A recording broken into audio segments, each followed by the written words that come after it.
اللهم زين بالقرآن لساني وجمل به وجهي. Metode Ad-Jani, belajar membaca Al-Quran dari nol sampai mahir.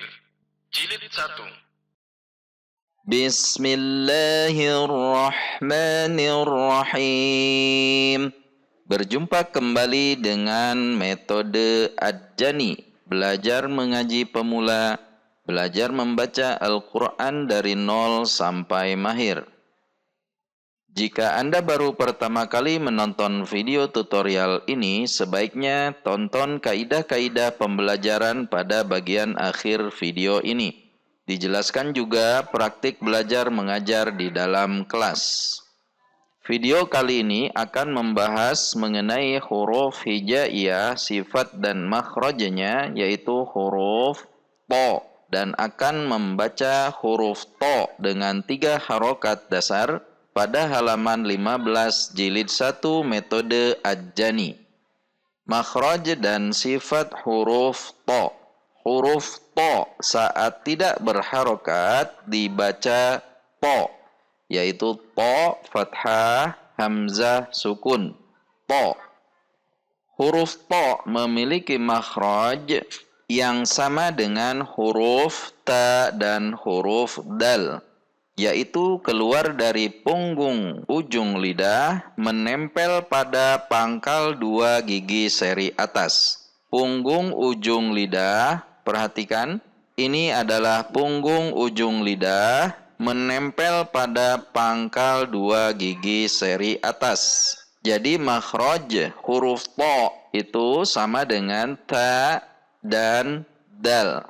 Silahkan Anda baca dan rasakan posisi lidah Anda. Letaknya harus sama antara ta, dal, to. Nanti yang membedakan adalah sifatnya, di mana huruf to ini pangkal lidahnya naik, sementara ta pangkal lidahnya turun. Bagaimana cara menaikkan pangkal lidah supaya huruf to tidak sama dengan ta, yaitu dengan cara menegangkannya. Tegangkan pangkal lidah Anda, maka pangkal lidah akan naik ke atas. Bisa lihat juga pada gambar ini pangkal lidahnya naik ke atas, sementara ujung lidahnya, torful lisan atau punggung ujung lidahnya menempel pada pangkal gigi seri atas. Jika ta pangkal lidahnya turun, perhatikan ini gambarnya, sementara to pangkal lidah naik. Itulah makhraj huruf to. Silahkan Anda rasakan sekali lagi antara ta, dal, to, itu posisi ujung lidahnya harus sama. Ta, dal, to. Silahkan Anda rasakan posisi ujung lidah Anda dan harus di posisi yang sama. Nanti yang membedakan adalah sifat hurufnya. Untuk huruf ta dan huruf dal sudah dibahas pada video sebelumnya, dan saat ini kita akan membahas mengenai sifat huruf to. Sifat huruf to yang pertama adalah al-jahru, jelas, yang berarti ketika berharokat dibunyikan dengan tidak mendorong udara, namun dengan membenturkan atau menekan pada titik makhraj. Perhatikan, to, ti, tu, to, ti, tu. Menekan pada titik makhraj, tidak dibaca to. To didorong itu tidak tepat, tetapi dengan menekan karena sifatnya adalah al-jahru. Barangkali ada yang membaca to dengan didorong, ini adalah kesalahan karena berlawanan dengan sifat huruf to yang memiliki sifat al-jahr. Contoh yang didorong adalah siratal, siratal, tol didorong. Harusnya sirotol, bukan sirotol. Haraf diperhatikan. Lalu kemudian sifat yang kedua adalah asyiddah, keras, suara tertahan, yang menunjukkan bahwa ketika sukun, huruf to dibaca tertahan. Perhatikan, out, tertahan.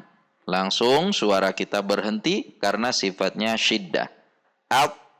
Sifat yang ketiga adalah al-isti'la, yang berarti pangkal lidah tegang, posisi naik atau posisi di atas. Perhatikan ini pangkal lidahnya naik ke atas. Caranya bagaimana? Yaitu dengan menegangkan pangkal lidah.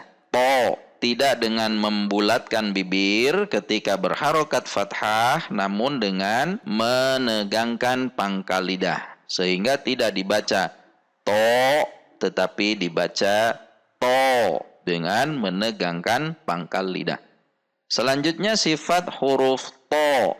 Yang keempat adalah al-ittibaq, yaitu posisi lidah dengan langit-langit atas menyempit sehingga suara terkumpul di antara lidah dan langit-langit. Oleh karena itu menyebabkan bunyi huruf menjadi semakin tebal atau semakin menggema. To, tidak dibaca to, tetapi dibaca to. Sifat selanjutnya dari huruf to adalah al-ismat, menahan diam tidak lancar karena sesaat sebelum dibunyikan huruf ada tahanan terlebih dahulu, yaitu menekannya pada titik makhraj to.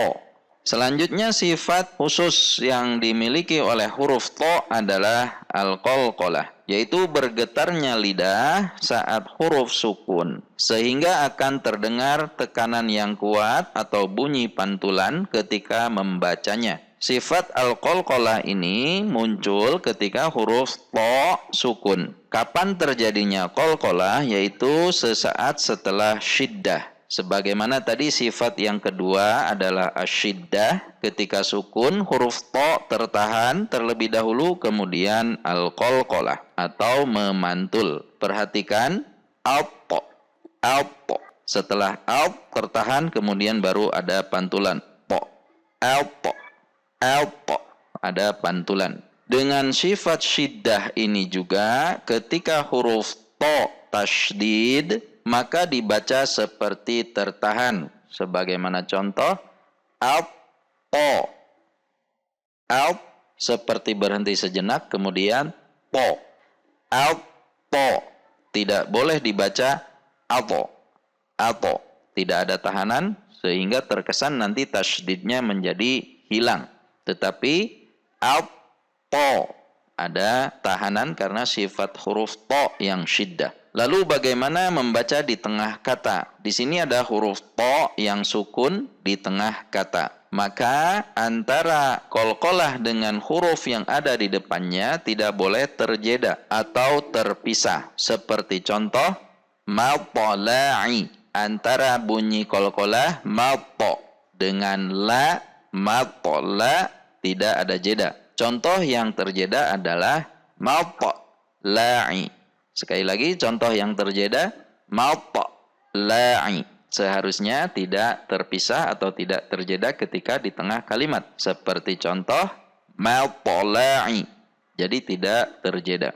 Sekali lagi ketika sukun maka terkumpul dua sifat. Yang pertama adalah asyiddah, tertahan, kemudian qalqalah. Selain tentunya sifat yang lainnya juga. Inilah sifat huruf to, di mana memiliki makhraj yang sama dengan ta, tetapi memiliki sifat yang berbeda. Huruf ta memiliki sifat hamas, sementara huruf to memiliki sifat jahor. Kemudian huruf ta memiliki sifat istifal, sementara huruf to memiliki sifat isti'la. Kemudian huruf ta memiliki sifat al-infitah, sementara huruf to memiliki sifat ittibaq. Selanjutnya huruf ta tidak memiliki sifat qalqalah, sementara huruf to memiliki sifat qalqalah. Demikianlah sifat huruf to.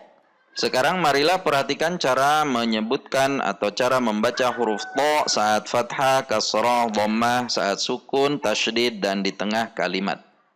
To, ti, tu, alpo, matla'i, to, ti, tu, alpo, matla'i. Kesalahan yang biasa terjadi ketika mengucapkan huruf to yang pertama adalah dibunyikan seperti ta. Di sini ada kalimat la maqtu'atin menggunakan huruf to dhammah. Namun kesalahan yang sering terjadi dibaca seperti la maqtu'atin, dibaca menggunakan huruf ta. La maqtu'atin.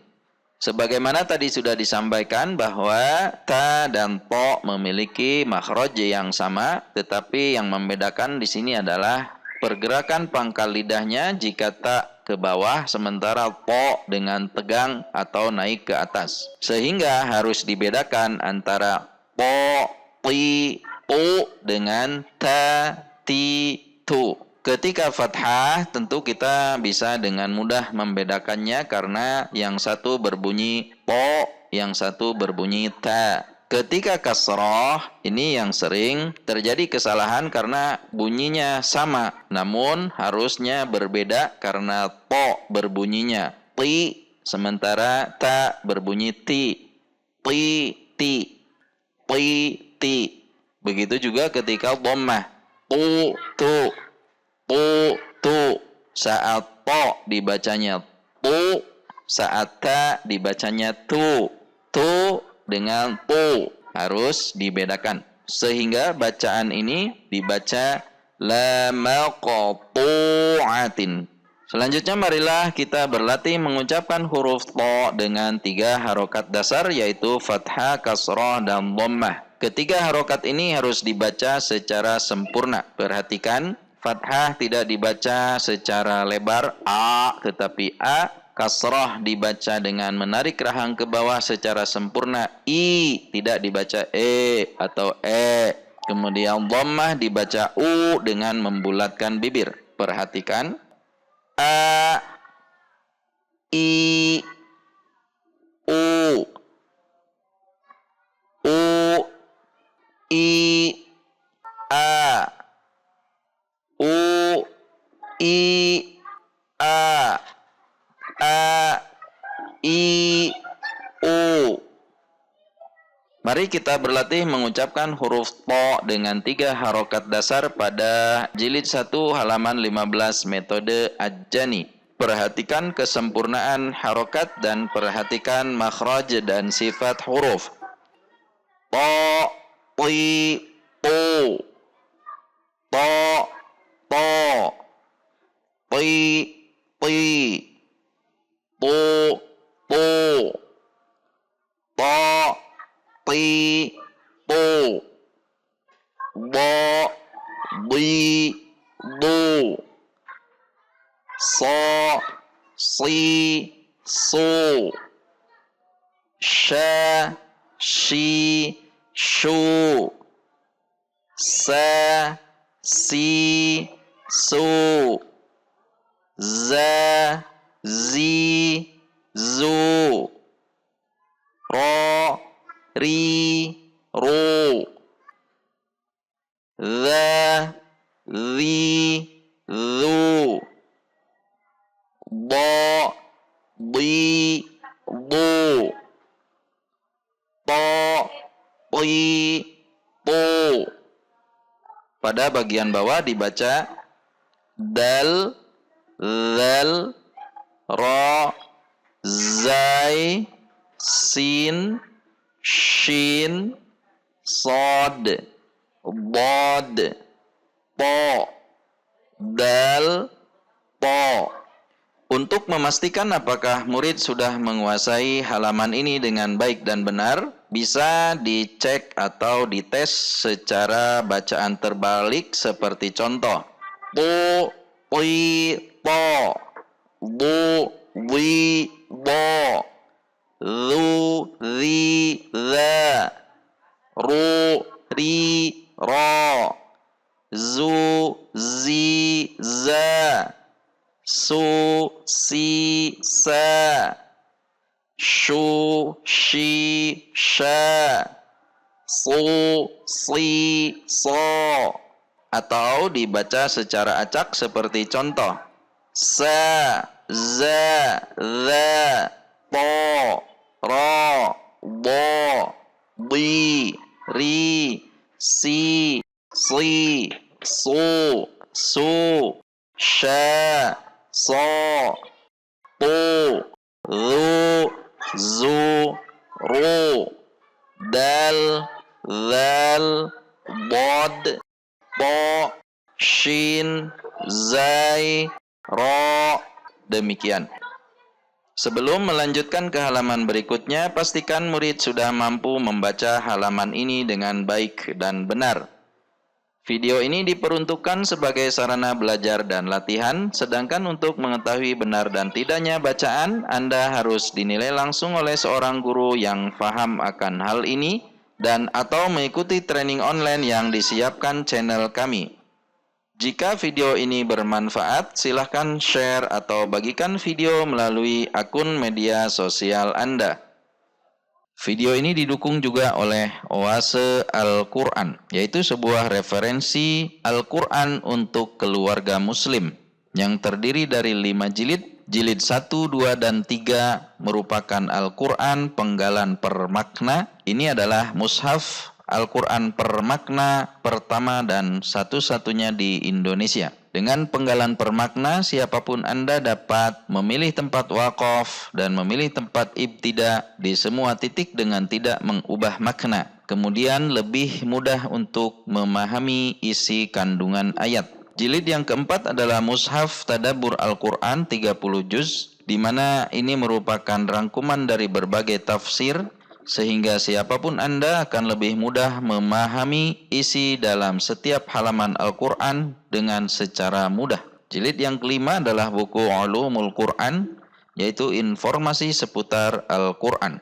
Oase Al-Quran disupervisi oleh Profesor Dr. Kiai Haji Ahsin Sakho Muhammad dan penulis serta kontributor Kiai Haji Fathuddin Ja'far, Kiai Haji Muhaimin Zain, serta Dr. Haji Briliantono M. Sunarwo. Info lebih lengkap silahkan klik www.oasealquran.blogspot.com atau WhatsApp di nomor 087788251721. Demikianlah video kali ini, sampai jumpa pada video selanjutnya dan insya Allah kita bisa. Amin. Kaidah-kaidah pembelajaran. Yang pertama, diajarkan dengan cara dibaca langsung tanpa dieja. Sebagaimana contoh, di sini tidak dibaca ba fathah ba, ba kasrah bi, ba lummah bu, tetapi langsung ba bi bu. Selanjutnya tidak memanjangkan bacaan seperti ba bi bu, karena ba tidak sama dengan ba, bi tidak sama dengan bi, bu tidak sama dengan bu. Tidak dipanjangkan seluruhnya maupun dipanjangkan salah satunya. Contoh, ba bi bu atau ba bi bu. Jadi harus konsisten satu harokat. Ba bi bu. Selanjutnya tidak menambahkan akhiran hamzah pada setiap bacaan. Contoh, ba, bi, bu, tetapi dibaca ba, bi, bu, tidak ba, bi, bu. Demikian. Selanjutnya perhatikan kesempurnaan setiap harokat. Dhammah dibaca dengan membulatkan bibir, u. Kasrah dibaca dengan menarik rahang ke bawah, i.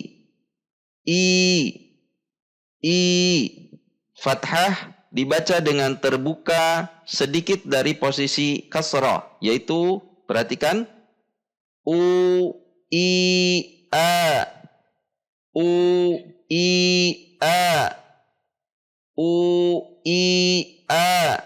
Fathah tidak dibaca a, tetapi a. Kasrah tidak dibaca e atau tetapi i. Dan dhammah dibaca u dengan membulatkan bibir, u. Tidak dibaca tapi u. Perhatikan juga cara menyebutkan huruf hijaiyah tanpa harokat pada bagian bawah halaman dengan benar. Contoh, alif, ba, ta, tha, jim, ha. Cara mengajarkan di dalam kelas. Langkah 1, bacalah halaman yang telah dipelajari sebelumnya secara bersama-sama. Jika ini adalah pelajaran yang kedua, ketiga, atau selanjutnya, maka sebelum menambah pelajaran, terlebih dahulu sebaiknya baca pelajaran sebelumnya secara bersama-sama. Kemudian, guru menjelaskan teori yang akan disampaikan pada pelajaran saat itu. Contohnya, mengenai makhrajnya, atau mengenai sifat hurufnya, atau mengenai lainnya, seperti yang dicontohkan pada video ini. Setelah menjelaskan, langkah selanjutnya atau langkah yang kedua adalah bacalah halaman yang akan dipelajari saat itu secara bersama-sama atau seluruh murid. Guru mencontohkannya dan murid mengikuti. Langkah selanjutnya atau langkah yang ketiga, jika satu kelas sudah membaca dengan bagus, maka bagilah kelas secara per kelompok. Misalkan 2 kelompok besar terlebih dahulu, kemudian bagi menjadi 4 kelompok atau sesuai dengan situasi dan kondisi kelas. Pertama bagi kelompok yang besar, kemudian kecil, kemudian kecil. Langkah yang keempat, setelah murid telah mampu membaca secara berkelompok dengan baik, dengan lancar, maka mulailah murid membaca secara perorangan di hadapan guru. Jika jumlah murid cukup banyak, sebaiknya ada beberapa guru yang mendengarkan, sehingga murid yang lain tidak terlalu lama menunggu giliran untuk maju. Catatan tambahannya, selama proses pembelajaran satu persatu, murid yang sedang menunggu giliran dapat diisi dengan kegiatan lain. Contoh, dengan belajar menulis huruf Arab, dengan berlatih membaca halaman yang sedang dipelajari supaya tambah lancar, atau dengan kegiatan lainnya sesuai kreativitas dari guru. Jika guru menemukan beberapa murid yang mengalami kesulitan, guru juga dapat meminta beberapa murid yang sudah lulus atau sudah lancar untuk membantu temannya yang kesulitan tersebut sebelum maju ke depan. Demikianlah gambaran cara mengajarkan di dalam kelas. Adapun pada saat prakteknya, tentu diperlukan kreativitas dari guru masing-masing yang penting dengan tujuan pembelajaran menjadi maksimal. Demikianlah video kali ini, sampai jumpa pada video selanjutnya dan insya Allah kita bisa. Amin. Sadaqallahul azim, sadaqallahul karim, sadaqallahul halim, sadaqallahul ladzi anzalal furqana ala abdihi liyakuna lil'alamin nadhira. Sadaqallah